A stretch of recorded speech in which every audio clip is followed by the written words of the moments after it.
शपथ लेता हूँ कि भारत की संविधान के प्रति सच्ची श्रद्धा एवं निष्ठा रखूंगा।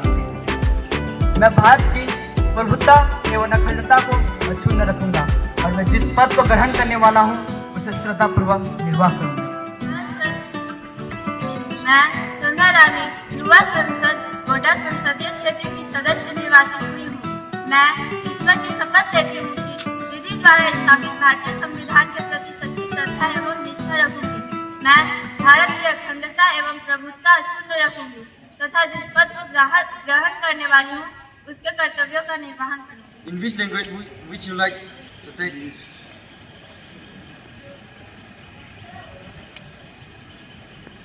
I,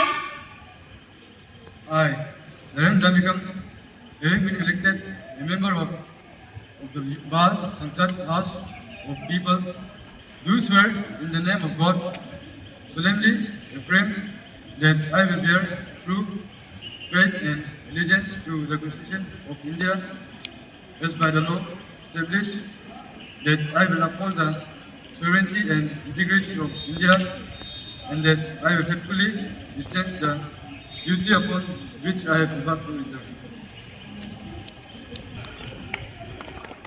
Saraikela, constituency of Jharkhand, will now take oath or affirmation. Madam, do you wish to take oath or affirmation? In which language would you like to take oath? मैं युवा संसद सरायकेला संसद से सदस्य निर्वाचित हुई हूँ। मैं ईश्वर की शपथ लेती हूँ कि विधि द्वारा स्थापित भारतीय संविधान के प्रति सच्ची श्रद्धा एवं निष्ठा रखूंगी। मैं भारत की प्रभुत्ता एवं अखंडता अक्षुण्ण रखूंगी। मैं जिस पद को ग्रहण करने वाली हूँ उसके सभी कर्तव्यों का श्रद्धापूर्वक निर्वहन करूंगी।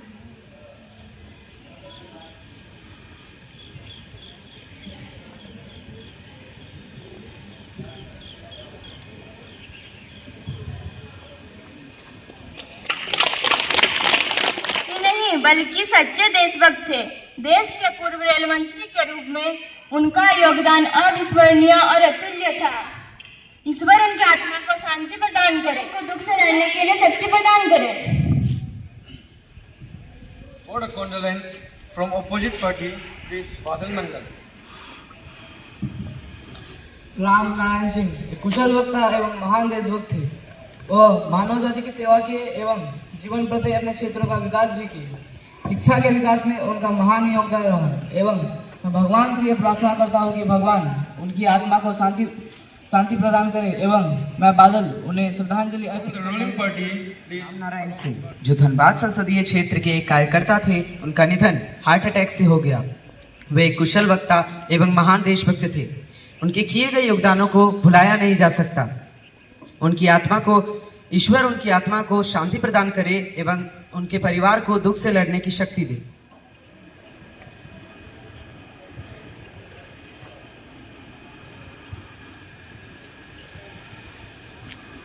Over.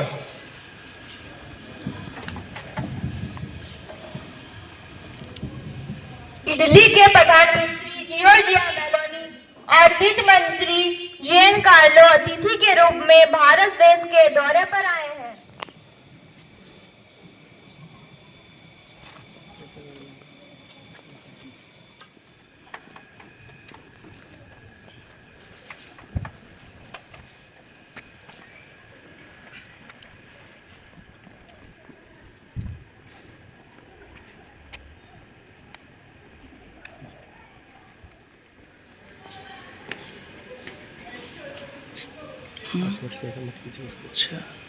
प्रश्न काल शुरू किया जाए।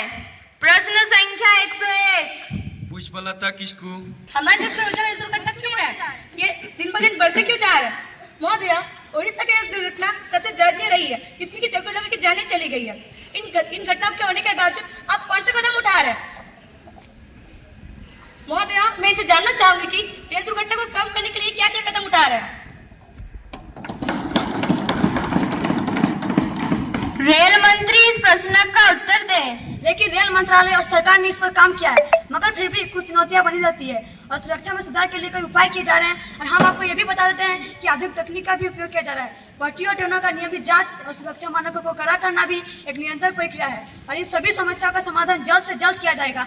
और आधुनिक टेक्नोलॉजी द्वारा वंदे भारत ट्रेन का भी निर्माण किया गया है और इसे पूरा भारत देश में चलाया जा रहा है।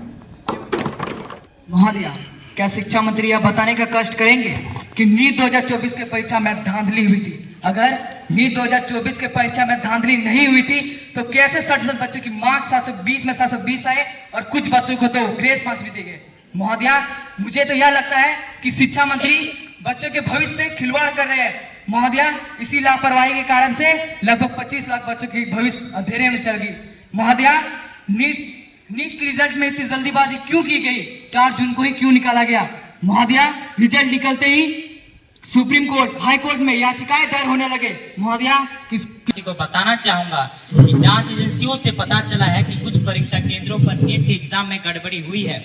महोदया, मैं अपने साथी को बताऊंगा कि कुछ परीक्षा सेंटर पर बच्चों को प्रश्न पत्र विलंब से बांटे गए थे, इसलिए उन्हें ग्रेस मार्क्स दिया गया था। लेकिन महोदया, मैं इस संदर्भ में आपको एक और बात बताना चाहूंगा कि हमारे सरकार के निरीक्षण में जेईई एडवांस, जेईई मेंस और यूपीएससी ऐसी परीक्षाएं सफलतापूर्वक सही ढंग से कराई गई है। अन्यथा महोदया, मुझे तो ये लगता है कि हमारे विपक्षी दल के द्वारा ही नीट के परीक्षा में गड़बड़ी कराई गई होगी ताकि वो हमारी सरकार को बदनाम कर सके।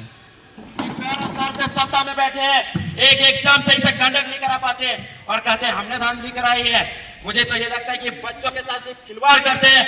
इनके पास केंद्र की सारी जांच एजेंसियां हैं, क्या जांच एजेंसी का किसी बिठा के रखना है? उनका उपयोग क्यों नहीं करती सरकार? धन्यवाद। शिक्षा मंत्री इस प्रश्न का उत्तर दे। उसके ऊपर सख्त से सख्त कानूनी कार्रवाई करेगी। महाशय, मैं अपने साथी को यह भी बता दूं कि उस मुद्दे को ज्यादा बढ़ा चढ़ाकर बयां करने की कोशिश ना करे, इससे बच्चों की मानसिकता पर बुरा असर पड़ेगा। महोदया, इन्हीं के नेतागिरी के कारण मासूम छात्र छात्राएं जानलेवा कदम उठाते हैं। ये कहते हैं कि हम नेतागिरी करते हैं, हम छात्रों की आवाज उठाते हैं तो इनको लगता है हम नेतागिरी करते हैं। सुन लो, अगर सच्चाई को बयां करना नेतागिरी है तो यह मैं करता रहूंगा। अगर मजलूमों, कमजोरों की आवाज उठाना नेतागिरी है तो कान खोलकर सुनो, यह मैं करता था, करता हूं और करता रहूंगा। इसको करने के लिए मैं कतई नहीं घबराऊंगा। शिक्षा मंत्री इस प्रश्न का उत्तर दे। माननीय महोदया, मैं 2 पंक्ति से अपनी बात की शुरुआत करूंगा। जो विरोधी हमारी नीतियों का विरोध करते हैं, उनकी आंखों में अंधकार है, उन्हें रोशनी की जरूरत है। हमारी शिक्षा नीतियों से देश को राह मिलेगी, हमारी शिक्षा नीतियों से देश को नहीं राह मिलेगी। विरोधियों के विरोध से हमारी दिशा नहीं बदलेगी। महोदया, विपक्षी दल का काम है सरकार पर आरोप लगाना, वो लगाते रहे। हमारी सरकार निष्पक्ष होकर काम कर रही है, हम करते रहेंगे। कभी अगर मंत्री जी बीमार पड़ते हैं तो वो सरकारी अस्पताल नहीं जाते और ना ही सरकारी अस्पताल की सुविधाएं देते हैं। मंत्री जी, क्या आपने कभी सरकारी अस्पताल की हालत देखी है? क्योंकि वहाँ हर साल बेड, नर्स और डॉक्टरों की कमी से हजारों लोग मौत के मुंह में चले जा रहे हैं। मंत्री जी, आखिर अस्पताल में कब तक सुधार होगा? जवाब दीजिए। स्वास्थ्य मंत्री प्रश्न का उत्तर दे। माननीय अध्यक्ष महोदया, मैं आपके माध्यम से अपने साथी को ये बताना चाहती हूँ कि मैं सरकारी अस्पतालों में इलाज कराने के पक्ष में हूँ और जब भी संभव हो सरकारी स्वास्थ्य सेवाओं का ही प्रयोग करती हूँ। और रही बात सरकारी अस्पतालों की स्थिति, तो हाँ, हमने सरकारी अस्पतालों की स्थिति देखी है और हम प्रयास कर रहे हैं कि मरीजों को बेहतर से बेहतर स्वास्थ्य सेवाएं प्रदान की जा सके। और हम आपको ये वादा करते हैं कि हम जल्द ही जल्द स्वास्थ्य सेवाएं में इस बात सुदृढ़ करेंगे कि मरीजों को इलाज कराने के लिए दूसरी राज्य ना जाना पड़े। 2.6 crores of these cases are languishing in the lower court. Why? So many cases are pending in our country, especially in the lower court. Law Minister. And I also want to say that our government has done everything to fulfill the needs of the people, but you have the habit of blaming the opposite party. Say to the opposition that vacancies keep arising periodically due to retirement, resignation, demise and elevation of judges. Vacancies in both High Court and Subordinate Court have been increased gradually. The one reason for so many cases vacant in the Subordinate Court is lack of suitable candidates. And can you remember that when you were in the majority from 40 years, you did nothing for this problem. And when we have our government, you just put blames on us. महिलाओं के कल्याण और सशक्तिकरण के लिए कौन कौन से कार्यक्रम और नीतियां लागू की गई है? विशेष रूप से ग्रामीण और पिछड़े क्षेत्र में महिलाओं के लिए शिक्षा, स्वास्थ्य और आर्थिक स्वतंत्रता को सुरक्षित करने के लिए कौन कौन से कार्यक्रम चालू किए गए? क्या आपको लगता है कि महिलाएं पूर्ण रूप से सुरक्षित है? इसका जवाब दे। विपक्षी साथी को यह बताना चाहती हूँ कि महिला के कल्याण के लिए उज्ज्वला योजना, लाडली योजना, कन्या समृद्धि योजना आदि योजनाएं लागू कर महिलाओं को सशक्त बनाई जा रही है। भारत के ग्रामीण क्षेत्र के महिलाओं के लिए पुलिस भर्ती कराई जा रही है। महिलाओं का आर्थिक विकास के कारण इसे सस्ते दर पर ऋण दी जा रही है। प्रश्न संख्या 109 रीना मंडल। चाहती हूँ कि भारत के पड़ोसी देश बांग्लादेश में शासन को तख्तापलट हो गया है, राजनीति अस्थिरता है, लगभग करोड़ों बांग्लादेशी भारत आने के लिए तैयार है, हिंदू मंदिरों को जलाया जा रहा है, हिंदुओं के साथ खराब व्यवहार किया जा रहा है। सरकार कौन कौन सा कदम उठा रही है? हिंदू आंदोलन को निशाना बनाया जा रहा है। सरकार अब तक क्या कर रही है? विदेश मंत्री इस प्रश्न का उत्तर दे। माननीय अध्यक्ष महोदय, मैं आपके माध्यम से अपने विपक्ष साथी को बताना चाहती हूँ कि हमारे सरकार बांग्लादेश के हर गतिविधि पर नजर रखे है। 9000 छात्रों को भारत सुरक्षा लाने की कोशिश की जा रही है और हमारे सेना और बीएसएफ सीमा सुरक्षा को बढ़ाया जा रहा है। हमारे प्रतिनिधि बांग्लादेश के सरकार से बातचीत कर रहे हैं। महोदया, मैं अपने विपक्ष साथी को यह भी बता देती हूँ कि इस मुद्दे को ज्यादा बड़ा चढ़ा के बयां करने की कोशिश न करें, क्योंकि हमारी सरकार निरंतर इस गतिविधि पर संख्या 110 हकीम अंसारी। महोदया, मैं किसका साथ किसका विकास यही जाने, मैं गरीबी पे बात करूंगा। आज भी देश में 30 करोड़ गरीबी है, यानी हर 5वां व्यक्ति गरीब है। क्या सरकार सिर्फ वादे करती है, उसको नहीं निभा पाती है? सरकार ने क्योंकि अभी तक गरीबी मिटाने के लिए कुछ कदम नहीं उठाए, ऐसा क्यों? महोदया, इनकी वादों, इनके बातों को लेकर मुझे एक कविता याद आती है, आपको सुनाना चाहूंगा। 150 करोड़ इंसानों जिंदगी से बेगानो, सिर्फ हुक्मरानों ने हक तुम्हारा छीना है। खा कैसे जीने पर यह भी कोई जीना है, बेसूर भी तुमको बेसूर कहते हैं। सोचता हूँ ये नादान कैसे हवा में रहते हैं। 150 करोड़ इंसानों, कब तक यह खामोशी चलते फिरते जिंदगानों? गरीब ख्वातीन नौजवानों, किसानों से रोने की आदत आती है। जब स्वर्ण पर आकर खेत लहलहाता है, किसके नैन रोते हैं, कौन मुस्कुराता है? काश तुम भी समझो, काश तुम भी जानो किस कदर भयानक है जुल्म का। अब देखो, रक्त से आती हो यान, देखते ही जाओगे, होश में ना होगे प्रधानमंत्री जी। मुझे सत्ता का गुरूर है, पर महोदया, अगर मुझे सत्ता का गुरूर होता तो देश की जनता मुझे दोबारा सत्ता में बैठने का मौका ही नहीं देती। महोदया, हमारी सरकार गरीब को दूर करने के लिए make in India, startup India जैसी योजना लागू कर उनकी स्थिति में सुधार कर रही है। हमारी सरकार गरीबों के विकास के लिए, गरीब का उद्धार के लिए, गरीब की स्थिति में सुधार के लिए काफी योजना लागू कर उनका विकास कर रही है। महोदया, हमारी सरकार गरीब के आर्थिक स्थिति में सुधार के लिए रोजगार गारंटी योजना, रोजगार सृजन कार्यक्रम, आवास योजना, राशन प्रधानमंत्री जनधन को, स्कूली झूठ को, जेहन की लूट को मैं नहीं मानता, मैं नहीं जानता। ये कहते हैं हमारी सरकार की बात, ये लाते हैं योजना। मुझे तो लगता है ये भी खुदा ना खास्ता चल जाए तो बहुत अच्छी बात होगी। महोदया, इनकी एक भी योजना सफल नहीं होती, बस काम की नहीं, नाम की है। महोदया, मैं बात करूंगा नवोदय विद्यालय के शिक्षकों कर्मचारियों की, तो 2004 से है, उनको क्यों नहीं पेंशन दिया जाता? क्या वो कर्मचारी नहीं है? मुझे तो लगता है महोदया, इस सरकार की केंद्र कर्मचारियों के प्रति रवैया सही नहीं है। इनका सिर्फ काम है केंद्र के कर्मचारियों को बेवकूफ बनाना। स्कीम लेके आई है। इस योजना के तहत सभी केंद्रीय कर्मचारियों को एक निश्चित पेंशन का प्रावधान है। एनपीएस पेंशन बाजार के परफॉर्मेंस पे निर्भर करते थे।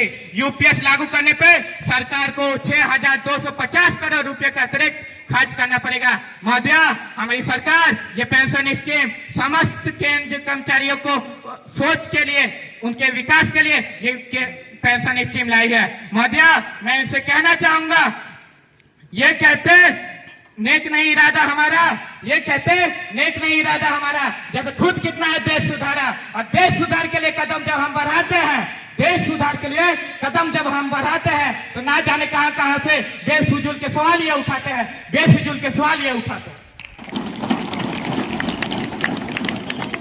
प्रश्न संख्या 112 बीजी रहीम। आपके माध्यम से मैं वित्त मंत्री जी से जानना चाहूंगा कि महंगाई को रोकने और जीवन बीमा पर 18% की टैक्स लगाए हुए हैं, उनको रोकने के लिए कौन से कदम उठा रहे हैं महोदया? यही नहीं, इन्होंने तो एजुकेशन पर भी 18% की जीएसटी लगा रखी है। महोदया, अंत में मैं 2 पंक्ति कहकर अपने वाणी को विराम दूंगा कि ये सरकार, ये पत्रकार, ये अखबार, ये सब झूठे हैं, क्योंकि हमारी जनता अभी भी भूखे हैं। वित्त मंत्री इस प्रश्न का उत्तर दे। आर्थिक विकास दर 6% है। महोदया, अब मैं आपको यह भी बताना चाहूंगा कि हमारी सरकार महंगाई को कम करने के लिए कठोर से कठोर कदम उठा रही है और जीएसटी तक को हटा दिया गया है। तो अपनी सारी रवानी भूल जाते हैं। ये कहते हैं कि हमने 40 साल में क्या किया, जो अपना चलाया हुआ 2000 का नोट 4 साल नहीं चला सके, वो हमसे 40 साल का हिसाब मांगते हैं। महोदया, ये कहते हैं कि महंगाई तो आपके सरकार में थी, ये शायद डेटा देख के नहीं आए। महोदया, आपको कुछ डेटा बताऊंगा, मैं डेटा लेकर आया हूँ। 2014 में सिलेंडर 410 में बिकता था, अभी 900 पर है। अब बताइए महंगाई आपके सरकार में थी या हमारे सरकार में? डीजल 65 था, 80 पर है। पेट्रोल 70 था, 100 पर है। दूध 35 था, 50 पर है। सीएनजी 35 था, 60 पर है। तो थोड़ा सोच लीजिएगा, महंगाई आपके सरकार में है या हमारे सरकार में है? बस आरोप लगाने का काम नहीं कीजिएगा। साथी को यह बताना चाहूंगा कि हमारी सरकार नोटबंदी करके काला बाजारी और महंगाई को कम करने का काम किया है। महंगाई को रोकने के लिए हमारी सरकार सिलेंडर में 200 रुपए की सब्सिडी दे रही है और जहां तक रही पेट्रोल और डीजल की बात, वो विश्व बाजार में ही दाम बढ़ा है और हमारी सरकार आत्मनिर्भर बन रही है उत्पादन के क्षेत्र में। हमारी सरकार कार्यकाल में किसानों की आमदनी में वृद्धि हुई है। महोदया, हमारी सरकार महंगाई को रोकने के लिए दृढ़ संकल्प है। इस बार के ओलंपिक में इतने कम पदक क्यों मिले? क्या आप खेलों में ध्यान नहीं दे रहे? महोदया, ओलंपिक में 24 पदक तालिका में हमारा स्थान 64वां रहा, ऐसा क्यों? मैं इनसे पूछना चाहती हूँ कि ये खेलों में ध्यान क्यों नहीं दे रहे? मुझे इससे ये लगता है कि मुझसे खेल मंत्री है, वो केवल क्रिकेट में ध्यान देते हैं। मैं उनका ध्यान अलग खेलों में आकर्षित करना चाहती हूँ।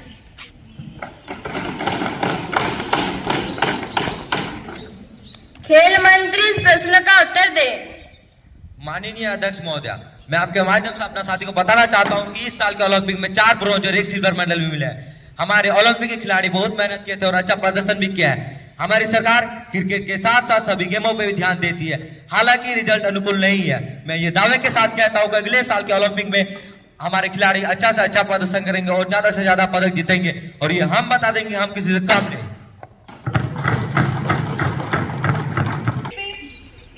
फिर भी हमारे देश के करोड़ों लोग भूख के कारण आत्महत्या करने के लिए क्यों मजबूर हो रही है?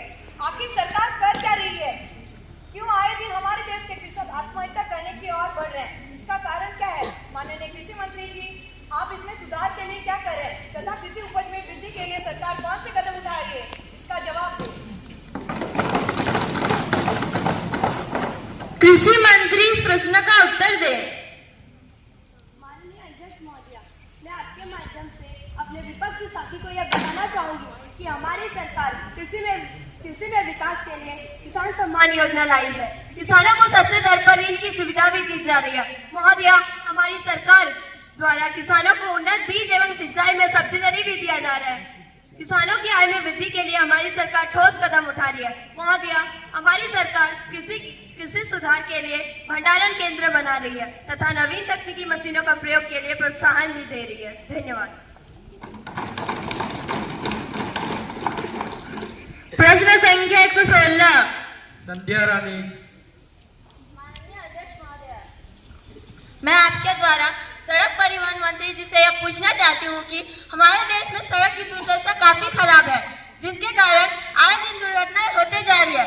महोदया, हम यह जानना चाहते हैं कि सरकार इसके लिए क्या कदम उठा रही है एवं बिहार की पुलें दिनों दिन गिरते जा रही है, सरकार इसमें क्या कर रही है?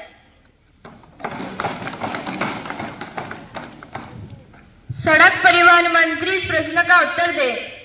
माननीय अध्यक्ष महोदया, मैं आपके माध्यम से अपने साथी को यह कहना चाहती हूँ कि हमारी सरकार प्रधानमंत्री सड़क योजना के तहत गांव में विकास कर रही है और जो पुल बरसात के कारण गिर गए हैं, उन पुलों अधिकारियों पर भी कठोर से कठोर कानूनी कार्रवाई की जा रही है और उसके मरम्मत का कार्य 5 वर्ष तक उसी कंपनी को करवाई जाएगी।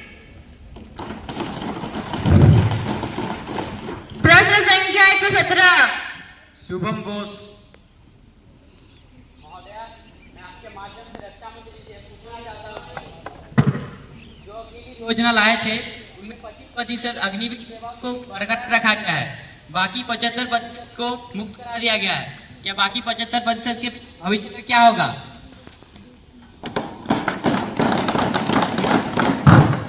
रक्षा मंत्री इस प्रश्न का उत्तर दे। माननीय अध्यक्ष महोदय, मैं आपके माध्यम से अपने विपक्षी मित्र को यह बताना चाहूंगा कि हाँ, इस बार जम्मू और कश्मीर में एक अग्निवीर अजय कुमार की अकाल मृत्यु हुई थी। हमारी सरकार ने उनके परिवार से संपर्क कर उन्हें पूरे 1 करोड़ रुपए का मुआवजा दिया है। मुआवजे के साथ साथ हमने उनके परिवार में किसी एक व्यक्ति के लिए पुलिस व अन्य नौकरियों में 10% सीट रिजर्व करके रखी है। एक अग्निवीर की ऑन ड्यूटी मृत्यु होने पर नियम के अनुसार उनके परिवार को 48 लाख व 44 लाख रुपए का अनुग्रह राशि भी प्रावधान पारित किया गया करने का मौका दिया है। धन्यवाद। क्या कर रही है? देश के बहुत से इलाके जल की किल्लत का सामना कर रहे हैं। ग्रीष्म ऋतु में महिलाओं को सैकड़ों किलोमीटर चलकर पीने का पानी लाना पड़ता है।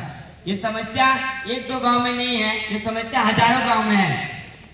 मैं सरकार को बता देना चाहता हूं कि सरकार की हर घर जल योजना असफल हो रही है। क्या सरकार सिर्फ फाइलों, किताबों और अखबारों में ही काम कर रही है? अखबारों में ही लिख रही है? क्या धरातल पर भी कुछ काम हो रहा है? अखबारों में तो हम रोज पढ़ते हैं कि ये काम हो रहा है, वो काम हो रहा है, लेकिन धरातल पर जाकर देखूं तो कुछ भी नहीं। ऐसा क्यों? क्या सरकार इस पर कुछ काम नहीं कर रही है? अपना जवाब दें।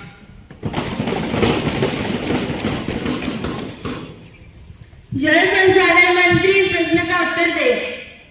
महोदय, मैं आपके द्वारा मेरे विपक्षी नेता को यह बताना चाहता हूँ कि जब आपकी सरकार सत्ता पे थी तो उसको काम की नहीं, तो हमारी सरकार काम करी तो आरोप लगा रहे हैं। हमारी सरकार खाली नहीं बैठी है और ना ही पेपर और फाइलों में काम चल रहा है। अगर पेपर और फाइलों में काम चलता तो आज तक सारी योजनाओं का काम हो चुका होता। हम लोग की सरकार धरातल पर ही काम कर रही है, तभी समय लग रहा है। और ये तो आजादी का चिराग नहीं जो बुझ दिया और काम हो गया। अगर आजादी के बाद से यह सब काम हो रहा होता तो संभव था कि आज भारत के सभी घरों को निकाल रहे हैं, उनको रोकने के लिए आपने क्या काम किया है? जल संसाधन मंत्री इस प्रश्न का उत्तर दे। महोदय, विपक्षी दल के सदस्य कह रहे हैं कि सरकार लोगों को जागरूक करने के लिए क्या कर रही है, तो मैं अपने विपक्षी साथी को कहना चाहता हूँ कि उनके आंखों में कितना मोटा चश्मा लगा है। ये हाल ही में चल रहे पूरे देश में 1 महीने से स्वच्छता पखवाड़ा चल रहा है, तो विपक्षी दल का ध्यान कहाँ था? और साफ सफाई एक सतत प्रक्रिया है जो चलती रहेगी। जन जागरूक अभियान सतत रूप से चल रहा है और यहाँ तक नदी की बात तो नमामि जल योजना जैसी कई योजना नदियों को साफ करने के लिए किया जा रहा है। प्रश्न संख्या 121। रोहित मंडल। विकास मंत्री जी ने प्रधानमंत्री ग्राम सड़क योजना के तहत कितने किलोमीटर सड़कें गांव में बनाई है और मनरेगा में सुधार के लिए कौन सा कदम उठा रहे हैं? आज भी गांव में सड़कें नहीं है। बाढ़ के समय उनका सड़क से परिवहन बंद हो जाता है। ग्रामीण विकास मंत्री इस प्रश्न का उत्तर दे। माननीय अध्यक्ष महोदय, मैं आपके माध्यम से अपने विपक्ष साथी को यह बताना चाहती हूँ कि छोटे गांवों को भी सड़कों से जोड़ा जा रहा है एवं पतले सड़कों को चौड़ा किया जा रहा है। एवं जब से हमारी सरकार आई है तब से सुदूरवर्ती क्षेत्रों में सड़कों की समस्या का हल निकाला है। हालांकि काम अभी भी जारी है, परंतु मैं यह वादा करती हूँ कि यह काम जल्द ही पूरा होगा। एवं मनरेगा के तहत भी बहुत से लोगों को नौकरी मिली है, जिससे उनका भरण पोषण हो रहा है। और मैं आपको यह बता देना चाहती हूँ कि हर काम को करने के लिए समय एवं संयम की जरूरत होती है, जो हमारी सरकार के पास है। धन्यवाद। प्रश्न संख्या 122। मोहम्मद। माननीय महोदय, मैं आपके माध्यम से महिला कल्याण मंत्री से प्रश्न पूछना चाहती हूँ कि हमारे देश में प्रतिदिन महिलाओं के साथ जघन्य अपराध हो रहे हैं, क्यों हो रहे हैं? लड़कियों के साथ दुर्व्यवहार हो रहा है, ऐसा क्यों हो रहा है? क्या आप उसमें कुछ भी ध्यान नहीं दे रहे? ऐसा एक घटना कोलकाता में ट्रेनी डॉक्टर के साथ हुआ, क्या आपको इससे पता नहीं है कि ऐसा क्यों हो रहा है? आप इतना सालों से सरकार में बैठे हुए, कि आपको इतना भी ज्ञान नहीं है कि इतना दिन से कुछ करना होता है? जो कोलकाता में घटना हुआ बहुत ही दर्दनाक था और इससे पूरा देश स्तब्ध है। और इसको जितना भी निंदा किया जाए ये बहुत कम होगा। महिलाओं के लिए मानव तस्करी पर जैसे कानून क्यों नहीं? आपकी सरकार क्या करे? आपकी सरकार को महिलाओं की सुरक्षा उपाय और खोज है। आपकी सरकार कुछ क्या कर रही है? क्या आपकी सरकार उनके शब्दों को मिटाने की कोशिश कर रही है? आप इसका जवाब दें। महिला कल्याण मंत्री इस प्रश्न का उत्तर मैं आपके माध्यम से अपने साथी को मैं बताना चाहती हूँ कि आए दिन की घटनाओं से हम सभी दुखित है। सरकार हमारी फास्ट ट्रैक कोर्ट की बनाई है जिसके तहत केस पर जल्द से जल्द कार्रवाई। अडानी का परिवार दिखता है, क्या इनको मणिपुर नहीं दिखता? महोदया, अगर भारतीय सेना चाहे तो वहां पर कुछ ही दिनों में शांति बहाल कर सकती है, लेकिन ऐसा नहीं। ये क्यों देश में अशांति को बढ़ावा दे रहे हैं? महोदया, देश के प्रधानमंत्री दिनों दिन विदेशों का यात्रा करते हैं, लेकिन एक दिन भी मणिपुर नहीं जाते। ऐसा क्यों? इनके वादों कामों बातों को सुन के मुझे तो लाइन याद आती है, आपको सुनाना चाहूंगा कि जो सच और झूठ में दूरी है वो दूरी समझते हैं। सियासी हाकिमों की हम भी मजबूरी समझते हैं।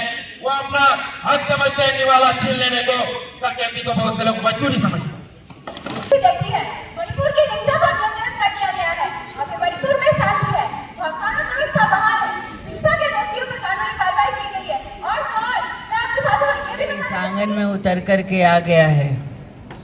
देश के कर्णधार बच्चे, मुझे इतनी उम्मीद नहीं थी कि आप इतना अच्छा करेंगे, क्योंकि मैंने आपकी तैयारी नहीं देखी थी और बहुत कम समय में आपने बहुत ही सुंदर तैयारी करी है। बिल्कुल इट इज जस्ट लाइक युवा संसद। बहुत सारे स्कूल्स को युवा संसद कार्यक्रम दिए गए हैं और उसमें से जो विद्यालय चुना जाता है, जो बच्चे बहुत अच्छा करते हैं, उनको संसद ले जाया जाता है। संसद की कार्यवाही दिखाई जाती है और उसी की एक छोटी कड़ी है बाल संसद। ये बाल संसद मुझे बहुत अच्छा लगा और जो यहाँ पर महोदया हैं, ये महाअध्यक्ष महोदया, महासचिव है, यहाँ पे प्रेस बैठी हुई है, पूरी की पूरी टीम। और यहाँ पर ये मुझे बहुत बढ़िया लगा, विदेशी foreign delegates they are also here. और विपक्ष बहुत मजबूत लगा और पक्ष भी, सत्ता पक्ष के लोगों ने भी बहुत सेटिस्फैक्ट्री आंसर दिया। ऐसे ही होना चाहिए बच्चों, जितना मजबूत पक्ष हो उतना ही मजबूत विपक्ष भी होना चाहिए, तो सरकार बहुत अच्छी चलती है, बैलेंस चलती है, मनमानी नहीं होता है। ये बहुत ही सुंदर एग्जाम्पल आप लोगों ने यहाँ पर खड़ा किया। बाल संसद तो कहने के लिए है, हम लोगों ने संसद का बिल्कुल लुत्फ उठाया कि क्या कार्रवाई होती है संसद में, कैसे कार्रवाई होती है, किस तरह से लोग बोलते हैं। लेकिन यहाँ पर एक बहुत अच्छी बात थी, जो अभी का संसद है, पार्लियामेंट ऑफ इंडिया, और हियर बाल संसद ऑफ JNV जामताड़ा। डिफरेंस ये है कि आप लोग बहुत शालीन रहे, लड़ाई झगड़ा नहीं किए, हाथापाई नहीं किए। This is great thing. इसीलिए बच्चों को दिया जाता है, सिखाया जाता है कि आप पार्लियामेंट कैसे चलाएंगे, आप संसद में कैसे एक्ट करेंगे। लड़ाई झगड़ा हाथापाई उठा पटक नहीं करना है बच्चों, देश को चलाने की बात करनी है। तो आपने बहुत सुंदर रूप यहाँ पर प्रस्तुत किया। मैं सभी बच्चों को हार्दिक बधाई देना चाहूँगी और हमारे जितने भी दर्शक बच्चे हैं, जो पहले से भी बैठे हैं, जो बाद में भी आए हैं, वो भी बहुत शांति से इसे देख रहे थे। ऐसा प्रतीत हुआ कि सबको बहुत अच्छा लगा। निश्चित रूप से बहुत सुंदर भव्य कार्यक्रम का आयोजन किया गया और सभी को बहुत बहुत बहुत स्नेह, बहुत सारी बधाइयाँ, हार्दिक।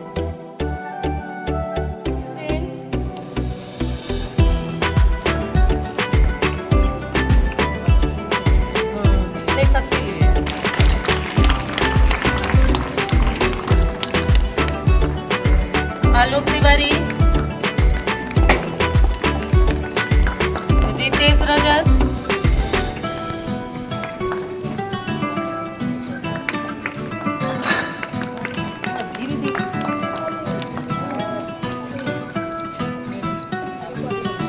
लॉरेंस,